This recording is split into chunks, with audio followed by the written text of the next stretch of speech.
Meanwhile, North Korean leader Kim Jong-un has escalated his war of words with President Trump, threatening to, quote, take the highest level of response to Trump's words at the UN General Assembly. According to Pyongyang's top diplomat, that response could be a hydrogen bomb test in the Pacific Ocean. Kwon Jang-ho reports. The stakes in the tit-for-tat rhetoric between the US and North Korea have been raised once again. North Korea's leader Kim Jong-un released a statement on Friday condemning US President Trump's speech at the UN General Assembly, where he threatened to totally destroy North Korea if forced to defend itself or its allies. Kim said instead of making any remarks that could have diffused tensions, Trump spouted unprecedented rude nonsense that caused worldwide concern. He called Trump mentally deranged and a dotard, meaning a senile old person. Kim said the US president had insulted him and the regime and pledged to take the highest level of hardline countermeasures. The statement is an unprecedented escalation in rhetoric. It's believed to be the first time Kim, or any of his predecessors for that matter, has made such a statement in person on state media. However, despite this new precedent, one expert says it didn't come as a total surprise. Kim's grandfather and father, Kim Il-sung and Kim Jong-il, were charismatic and had authority. They wouldn't have dealt with this kind of situation themselves. They wouldn't have needed to. But Kim Jong-un's grip on authority is much weaker, so he has to show a strong response to Trump's comments. It just shows his limits. North Korea's top diplomat Ri Yong-ho, who was in New York for the UN General Assembly, was asked about Kim's statement. In relation to Trump's thoughtless words, he said he would take the highest level of countermeasures. I believe that could be a test of our most powerful hydrogen bomb in the Pacific Ocean. Pyongyang already carried out a nuclear test earlier this month, which it claimed to be an H-bomb.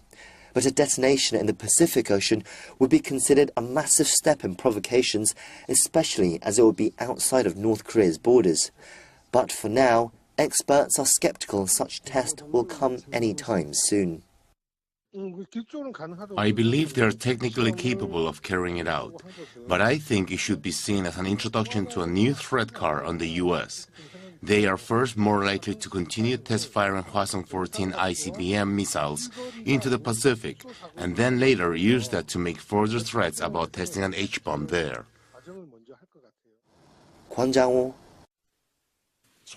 The supreme leader of the party, State and Army Kim Jong-un, chairman of the Workers' Party of Korea, chairman of the State Affairs Commission of the Democratic People's Republic of Korea, and supreme commander of the Korean People's Army, issued a statement concerning the speech of the President of the United States of America at the UN General Assembly. Statement of the chairman of the State Affairs Commission of the Democratic People's Republic of Korea. These days, the situation of the Korean Peninsula has been unprecedentedly aggravated, and it is in a hair-trigger crisis. In such a serious situation, the U.S. chief executive has showed up on the UN arena for the first time, and so the contents of his speech are of a world concern. I guess to some extent, but I expected that the U.S. president would make a formal speech, somewhat different from the impromptu words he had let out thoughtlessly in his office before, as he showed up on the world's greatest official diplomatic arena.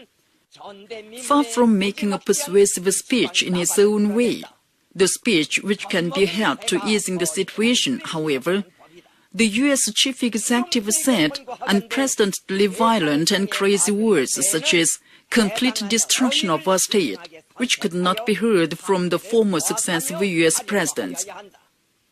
A coward dog barks more loudly than others.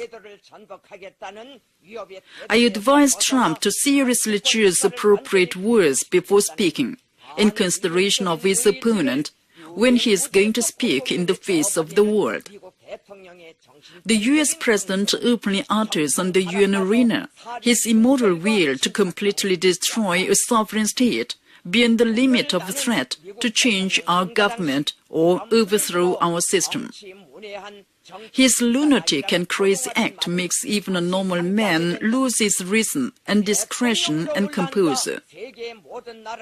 Today I think again of Trump, who was ridiculed as a layman in politics and pagan in politics during the US presidential election. As soon as he became the president, Trump is threatening and blackmailing all countries of the world, making the world unusually noisy. He is inappropriate as the supreme commander of the armed forces of a country. Surely, he is not a politician, but a rogue and gangster who likes to play with fire. The speech of the U.S. chief executive, who explained about the option of the United States by expressing his candid will, did not frighten or stop me, but confirmed that the route I chose was right, and it is the route I should go to the end.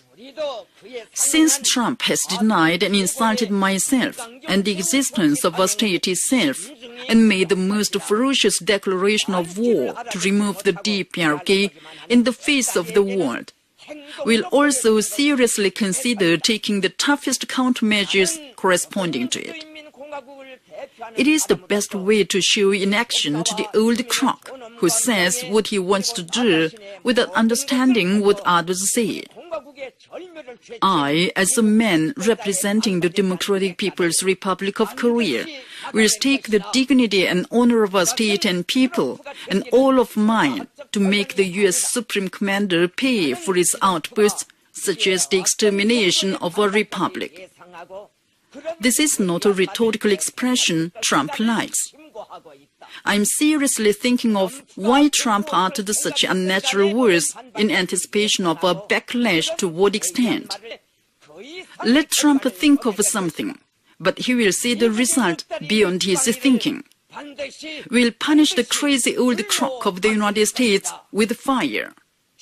Kim Jong-un, September 21st, Juche 106 or 2017.